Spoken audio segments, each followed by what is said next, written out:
My name is Kelly Brooke, and I'm 43 years old. I don't have any kids from my second marriage. My husband is a kind man who never misses our monthly dates, no matter how busy he gets. He always keeps his promises. I know I shouldn't compare him to my first husband, but I've never regretted my divorce, and I've never regretted getting remarried. This month is our 8th wedding anniversary. My husband reserved a table at a fancy restaurant with a view of the sea.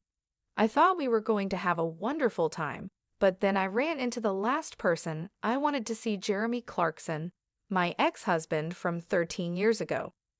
We were about to leave the restaurant after finishing our meal when my husband excused himself to go to the restroom. I was admiring the ocean view from the window, thinking about the beautiful moments my husband and I had spent looking at the sea together. Just then, I heard someone call my name. When I turned around, I saw Jeremy. "Hey, what's so beautiful? Do you think a regular ocean looks nice to someone like you, who's basically broke?" "Jeremy, long time no see. Why are you here?" "Why am I here? I should be asking you that," Jeremy said, sitting down in the chair my husband had been using, looking at me as if I was a joke. I put up with those eyes for a whole decade of our marriage. I never thought I'd run into you here. Can someone like you, who doesn't have much money, really eat at a fancy place like this? Can you even afford it? Or is this a once-in-a-lifetime thing? It's our wedding anniversary. Ah, I see. Poor people can only come to places like this on anniversaries, huh? I come here often, you know. You're still pathetic. Isn't there someone with you? Yeah, there is. I just sent her to pay. You know, handling money is a woman's job. I thought to myself that he was still the same, always belittling women. Then I saw her his lover from 13 years ago. She had aged quite a bit. Her beauty was half of what it used to be, and she looked worn out from life. I guess Jeremy has been living the good life while his wife suffers. You're still wearing shabby clothes, aren't you? Aren't you embarrassed to dress so poorly? Talking to such a terrible man like him makes me feel sick. I turned my eyes toward the restroom, hoping my husband would return soon, and there he was. He had been watching us for a while as I was talking to another man. Seeing the confusion on my face, he approached us. "Excuse me, do you need something from my wife?" "Your wife? This woman is your wife." "Yes, what do you need?" "You also look poor. I guess poor women always remarry poor men." "Please don't be rude. My husband is a very respectable man." Jeremy snorted in disapproval at my response. "Imph, you must be just a useless broke man then." He glared at my husband. I thought to myself, this man really hasn't changed at all. Jeremy was always very selfish. Although he worked for a big company, it was unclear if he was really good at his job. He was good at sucking up to his boss, though. He blamed his mistakes on his juniors and loudly claimed their achievements were because of his guidance. How he managed to climb the corporate ladder is beyond me, but by the time we divorced, he had become a manager. Jeremy always claimed he was an elite employee, but I never thought of him that way. I graduated from a prestigious university, Jeremy would always brag. Not just any university, but one of those special ones. When I was dating him, I believed his exaggerated stories and thought he was really smart. But when we got married, I discovered that was his only real talent. Plus, he constantly put me down, even though I only completed high school. "Your parents were too poor to send you to university, right? But it's good for you. You didn't have the brains for it anyway. If your family had been rich, you would have had to go to university, but it would have been impossible for someone as stupid as you." "My family wasn't poor. I just wanted to start working sooner rather than going to college." Ah, enough with the excuses. You can't stop making excuses, can you? You're an incompetent woman after all. But it's good for women, isn't it? Even if they're incompetent or stupid, as long as they have good looks, they can get by. If they catch a competent man, they can live well. I never thought he would say such things before we got married, so his change after marriage was shocking. Plus, his parents weren't wealthy landowners. His father was just a director, yet he still looked down on anyone he thought was poor. You really can't do anything right. You're bad at cooking, you can't clean, and you can't even have kids.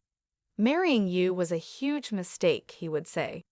It wasn't a physical issue that stopped me from having kids. It was the stress caused by Jeremy. My family always valued being careful with money and appreciating what we had. But when I cooked with radish leaves to save money, he yelled, "Are you trying to feed me trash?" and threw them in the garbage. It made me realize just how different we were. One day, he told me he had a lover. The woman was much younger than he was. He pushed for a divorce, saying it was better for him to remarry a younger woman. I was glad to divorce such a man, so I signed the papers. "Who is this man, Kelly?" my husband asked. "He's my ex-husband, Jeremy Clarkson." "Oh, I see." I had already told my husband about everything Jeremy had said and done to me. It had been a painful 13 years, and I had shared it all with tears. My husband just listened quietly and finally said, "Let's be happy from now on." "You really dared to marry a woman like her? Since you're marrying someone from a poor family, you must be broke too," Jeremy sneered. "Well, maybe, maybe not." "Of course you are. So you're also a broke man, huh? Marrying a poor person means you're broke too, am I right? But why did you divorce such a wonderful person?" "Wonderful? Your eyes must be fooling you. Truly wonderful means having a beautiful wife like mine." He pointed to his wife, who stood there looking embarrassed. "Is that woman your wife?" "Yes, she's beautiful, isn't she? She's actually my boss's daughter." Marrying the boss's daughter definitely helps one climb the career ladder faster. Marrying a broke woman like you probably means you're just a regular employee. Too bad. "A regular employee? I haven't heard that in years," I said. "What are you trying to prove? A low-class guy marrying a low-class woman? It just means you'll both be broke for the rest of your lives. And you think you deserve to eat in a fancy restaurant like this." "This level of restaurant isn't a problem for us," my husband calmly replied. "Yeah, sure, if that's what you think," Jeremy scoffed. Just then, a waiter passed by, and my husband pulled out a black card, instructing him to settle the bill.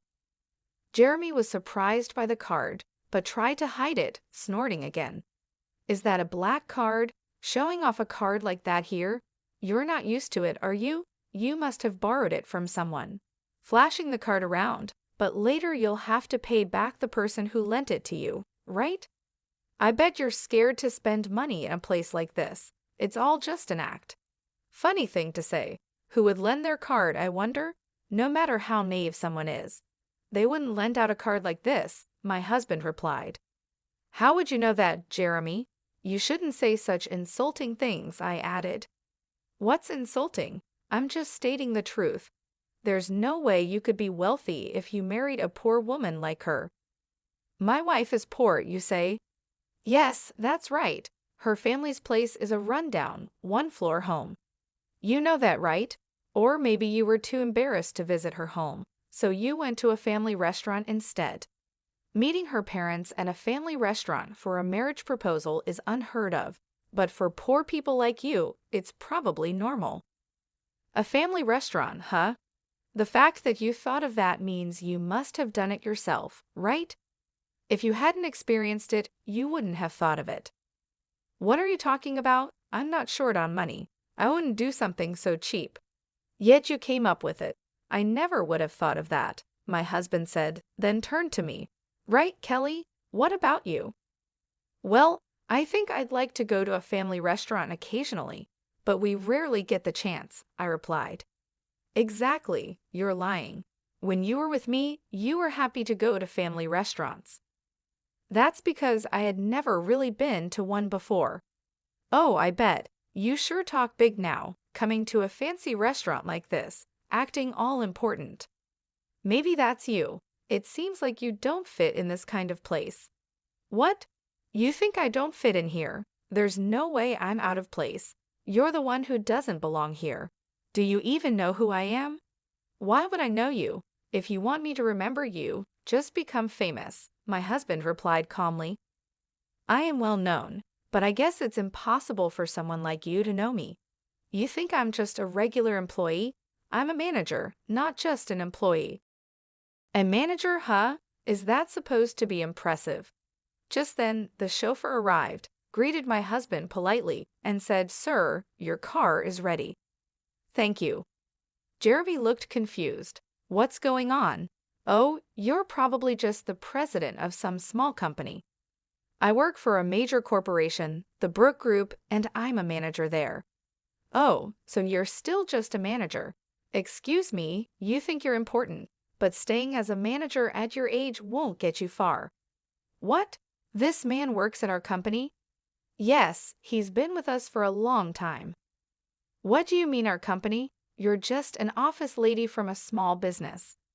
That's right, but I don't have kids or any reason to quit my job. So you can't have kids? I knew it. Something's wrong with you. Hey, that's crossing the line. Kelly is perfectly fine, my husband said, standing up for me. If she's fine, why can't she get pregnant? Women are supposed to have kids. I don't need to explain that to you. You can't say it because it would prove something's wrong with her. This man is hopeless, Jeremy said. Yes, he's beyond saving, my husband replied calmly. This man's name is Jeremy Clarkson, right? I understand, he's fired. Kelly, please contact HR. What? What are you saying? You think you can shock me with that? What company's president are you claiming to be? Are you trying to fool me with this obvious act? Are you stupid? Jeremy, my husband, is the president of the Brook Group. What? That can't be true. Jeremy exclaimed, but the driver nodded with a look of pity. Seriously? Is he really our president? Yes, and I am his wife and the vice president of our company. That's ridiculous. How could Kelly from a poor family end up as vice president with just a high school diploma? Those things don't matter. Whether someone graduated from high school or college doesn't determine their worth. That's ridiculous, Jeremy stammered. I will never forgive anyone who insults my wife, my husband said firmly. But there's a union. The union will protect us employees. You're a manager, right? Managers are not union members, so you are not protected by the union. Didn't you know that? Seriously. Well, you better prepare yourself. Since you insulted my wife, you must face the consequences. Jeremy looked stunned, but my husband didn't care and asked me if we should go. We left the table. That night, perhaps bothered by what happened, Jeremy called, but his tone was completely different from his arrogance earlier. Kelly, it's been a while. What do you mean? We already talked this afternoon, Jeremy. Ah, yes, what can I do for you? Your dismissal hasn't been processed yet. Ah, you guys were just joking, right? About you being the vice president and your husband being the president? No, it's all true. I'm surprised you don't know who your own company's president and vice president are. But why would you be the vice president? Because the best way I can support my husband is by being in that position. But it's strange. Why would a high school graduate be the vice president? It's not strange at all. I only graduated high school because I wanted to start working early. But after we separated, I earned a college degree. Huh, really? Yes, there are schools you can attend from home. So you really are the president's wife? Yes. How did you manage to marry the president? When did you get married? We got married after I divorced you. I met the president soon after, and we dated for about 5 years before getting married. Married? Why would the president take an interest in someone like you? Stop being so rude. Oh, sorry. Connections are strange, aren't they? I just happened to meet the president. But even so, why would he marry someone broke like you? Is he a philanthropist? No one marries for charity. If he's not a philanthropist, did he marry you to make you his slave? Maybe today you got lucky and got taken to a fancy restaurant, But usually, you must be having plain meals and living a difficult life where you can't even buy what you like, right? Why would you think that? That's not true at all. You're the only one who would do such a thing. There's no way you could marry such a rich man. Why do you think so? Rich people have connections with politicians and other wealthy people. If a poorly raised woman like you shows up at their parties, it would embarrass the president. Or maybe he lets his mistress attend those instead. You're making wild assumptions. If you keep looking down on me like this, you'll truly regret it. I'm just concerned for you. A woman with a poor upbringing like you marrying a rich man like the president will only suffer. A regular employee's husband would suit you better. Marrying someone richer than me, you must be a foolish woman who can't see ahead. Who's the fool here? If you called just to say that, I'm hanging up. No, wait, I'm not trying to insult you. It's just true that you come from poverty, and that can't be helped. Thinking I'm looking down on you for that is completely wrong. You say I come from a poor family, but my father is wealthy. Your family is poorer than mine. I didn't mention it back then because of your pride, but your family home isn't even half the size of mine. Your father is just a department head, and you're still just a manager. That's not true. When I proposed to you, you were living in a small single-story house. That was because we were renovating our home at the time. We had stored all our belongings elsewhere, and it was just a temporary residence. There was no need to move to a big house. My mother said so. That can't be true. You don't have to believe it, but since the renovation is finished, even if you say you want to visit my parents' home, you've stubbornly refused to go again. I couldn't tell you the truth. Who would want to visit such a poor, run-down house? You really are hopeless. Then I'll send you a picture. This is my family home. You'll see from the picture. I sent a photo of a large mansion. That's my house. I lived there for a while after our divorce. What? That can't be true. It's true. If this is true, then why were you working as an office lady in a small company? If you're so rich, you wouldn't need to work. And if you did work, wouldn't it be at a large corporation? My father is the president of a major company. That company was a new one he started. When it was time to decide who would be the president, my brother was chosen for the role, so I volunteered to handle the administrative work. Now, that company has grown to the top of the industry. Is that true? Were you really so rich? Yes, this is the truth. This is the real me, the person you used to look down on. So that's why you could marry the president? That's not it. I met the president because we shared the same hobbies. We met through our interests and hit it off. He didn't know I was from a wealthy family, and I didn't know he was the president. So you're at the company where I work because of that. How long have you been at that company? I joined right after our divorce. I had a connection by chance. Why? When you were with me, you were just a clerk at your brother's company. After we divorced, you changed jobs. That's right. My brother's company grew a lot, and he told me it was time to do what I love. So I decided to pursue what I always wanted to do. Then, just as a senior position became vacant, they offered me the job. But at that stage, I still had no connection with the president. He was still someone high up, out of reach. I don't understand. How can you have connections like that? Do rich people just connect with other rich people? That's why I'm saying those things don't matter. It's your mindset that's holding you back as just a manager. I wonder why your wife hasn't gotten tired of you yet. She can't get tired of me. I'm supporting her. Keep up with that attitude, and you'll get what's coming to you. Anyway, that's the situation, so stop belittling me already. I wasn't trying to belittle you. I really thought you were poor.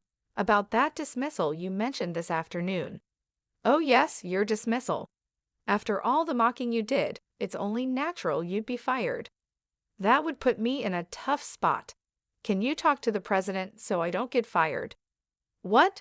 You were just mocking me a lot, and now you're asking not to be dismissed? That's impossible.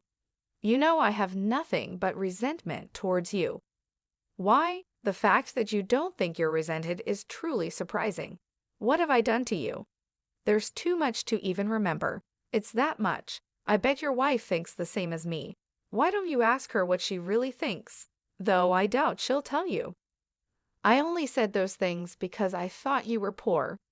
Why do you think I'm mocking you when I'm just being honest? Once words are spoken, they can't be taken back. You should understand that as an adult. I do understand that. Then you should understand why you're being dismissed, right? No, I don't understand at all. Please, I'll be in trouble if I'm fired. If it were just about this afternoon, the president might have overlooked it, but then you had to call and ask all these questions. My husband is here now, frowning. He really thinks you're hopeless. Maybe you should just give up. There's no saving you. No, if the president is right there, why can't you just say something? It's only natural for a husband and wife to be together. Besides, you didn't ask if someone was with me, did you? That's true, but you've made things worse for yourself. You mocked not just me, but my parents and my husband too. Look, I didn't think you'd get this angry. Please forgive me. If I had known you were wealthy, I wouldn't have said such mocking things. I won't say them again. Please forgive me. Just give up. I think your dismissal order will come down tomorrow.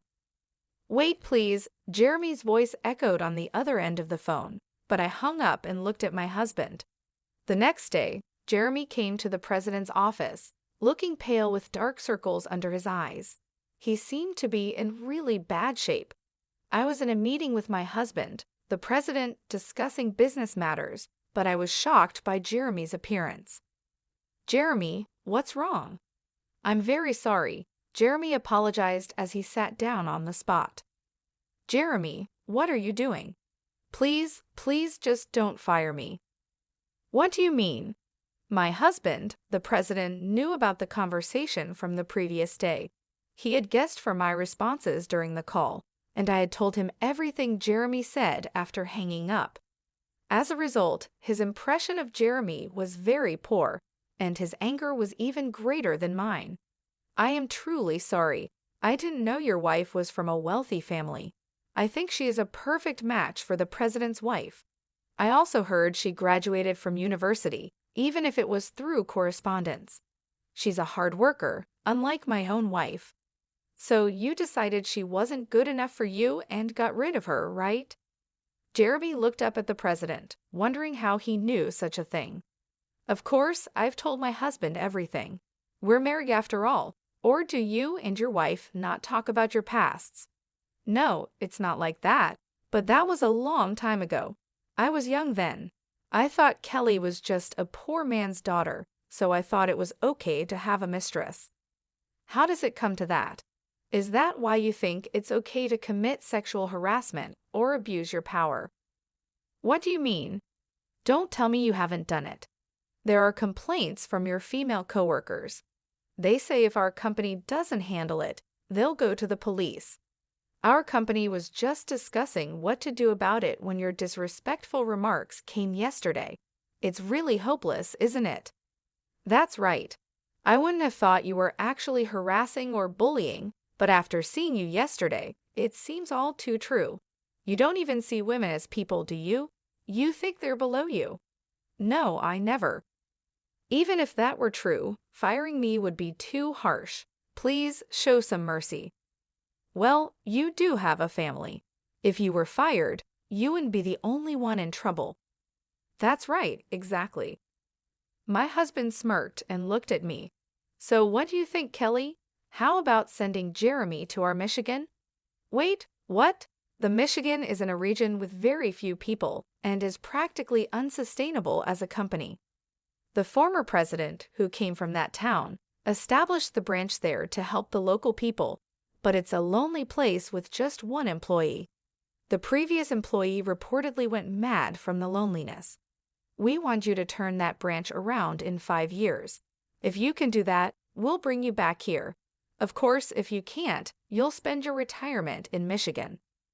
Thank you, I appreciate it. Jeremy said, thinking it was an act of mercy from the president. He set off for the Michigan, but both my husband and I knew it was an impossible task. Working alone for a small number of town residents, it was clear there wouldn't be any profit to be made. Jeremy moved to the branch all motivated, taking his mistress, who had become his wife, with him. But she soon grew unhappy with the cold and isolation, and eventually she reached her limit. Jeremy's salary dropped significantly, and despite being called the branch manager, his pay was minimal. This led to daily arguments with his wife. Although he boasted that if he turned things around in 5 years, he could return to the head office, his city-bred wife didn't believe him. She left divorce papers behind and went back to the city. Jeremy tried his best for a year, but no matter how hard he worked, the population didn't grow, and no profits came. Eventually, he realized that no effort would change anything. In 2 days, he submitted his resignation. After leaving the company, Jeremy contacted his wife, but by then, she had found someone new. Not only was Jeremy ignored by her, but he was also beaten up by her new partner and ended up in the hospital. After being discharged, Jeremy looked for a job, but at his age, he found nothing and life became harder for him. He ended up living in a shabby, run-down apartment, and the only job he could find was as a nighttime store clerk. The man who had once boasted of graduating from a prestigious university now stood alone in a store at night. As for me, I continued to be cared for by my kind husband, enjoying another wonderful date this month. Marrying him changed my life so much, and I'm grateful that Jeremy